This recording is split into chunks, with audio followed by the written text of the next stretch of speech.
गांधी परिवार के करीबी धीरज प्रसाद साहू के ठिकानों से इनकम टैक्स डिपार्टमेंट की रेड के बाद लोगों को हैरान कर देने वाला कैश बरामद हुआ है। अब तक सिर्फ अटकलें लगाई जाती थीं कि नेताओं के पास खूब पैसा होता है, मगर इतना होता है ये किसी ने नहीं सोचा था। क्योंकि अगर एक राज्यसभा सांसद के पास इतना पैसा है तो दूसरे नेताओं के पास कितना होगा?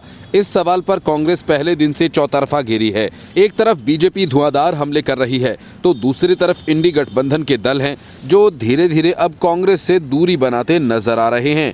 इंडी गठबंधन के अब तक प्रियंका चतुर्वेदी और मनोज झा टाइप के नेता को छोड़कर किसी बड़े नेता ने एक शब्द नहीं बोला है, जबकि पहले वही नेता थे जो कहते थे कि अगर बीजेपी को रोकना है तो एकजुट होकर लड़ना पड़ेगा। कांग्रेस भी इस मुद्दे पर कुछ नहीं कह रही है। धीरज साहू के यहाँ न नोटों का पहाड़ खत्म हो रहा है न गिनती। 6 दिन से इनकम टैक्स की 50 से ज्यादा कर्मचारियों और दर्जनों मशीनों की नोट गिनने की कार्रवाई जारी है। इस कैश कांड ने कांग्रेस में भूचाल सा ला दिया है। सबसे बड़े धर्म संकट में इंडी गठबंधन है जो तय नहीं कर पा रहा है कि इस मुश्किल के वक्त में वो कांग्रेस का साथ दे या अपनी अलग राह चुने।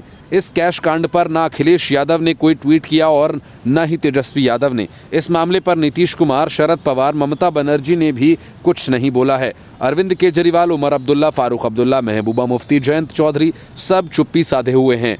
अब सवाल ये है कि क्या इंडी गठबंधन के दूसरे दलों ने कांग्रेस से किनारा कर लिया है या फिर उन्हें इस बात का डर है कि अगर उन्होंने इसे डिफेंड किया तो भ्रष्टाचार के दाग उन पर भी लग सकते हैं। दरअसल जब से प्रधानमंत्री नरेंद्र मोदी ने धीरज साहू को लेकर निशाना साधा तभी से बीजेपी फ्रंट फुट पर खेल रही है। बीजेपी के राष्ट्रीय अध्यक्ष जेपी नड्डा ने इसके लिए सीधे तौर पर राहुल गांधी को निशाने पर लिया। उन्होंने यहां तक कह दिया कि बंधु जवाब तो देना पड़ेगा, तुमको भी, तुम्हारे नेता राहुल गांधी को भी। ये नया भारत है, यहाँ पर राज परिवार के नाम पर जनता का शोषण नहीं करने दिया जाएगा। भागते भागते थक जाओगे लेकिन कानून पीछा नहीं छोड़ेगा।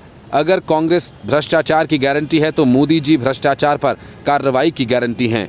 जनता की लूटी हुई पाई पाई लौटानी पड़ेगी। धीरज साहू के घर से मिले खजाने को देख कांग्रेस भी उनसे पीछा छुड़ाने में लग गई है, क्योंकि जो कांग्रेस कल तक धीरज साहू को ये कहकर डिफेंड कर रही थी कि जो बिजनेसमैन है उसके पास इतना पैसा हो सकता है, लेकिन वही कांग्रेस अब ये कह रही है कि धीरज साहू के पास से मिले इस कैश से उसका कोई लेना देना नहीं है।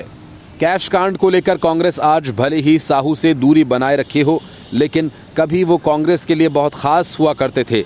इतने खास कि मई 2009 में लोकसभा चुनाव हारने के 1 महीने बाद ही पार्टी ने उन्हें राज्यसभा पहुंचा दिया। जब तक राहुल गांधी राज्यसभा में कांग्रेस के सांसद थे, ऐसे में सवाल है कि क्या कांग्रेस को धीरज साहू की कमाई और धंधे के बारे में नहीं पता था? क्योंकि आमतौर पर हो सकता है कि दूसरी पार्टी के नेता के बारे में न पता हो, लेकिन लंबे समय से जो सांसद है पार्टी से जुड़ा हुआ है, ऊपर तक जिसकी दखल हो, उसके पास से अगर सैकड़ों करोड़ का काला धन मिले तो सवाल उठता है और इस मौके पर बीजेपी खेल रही है। Bureau report, news of India.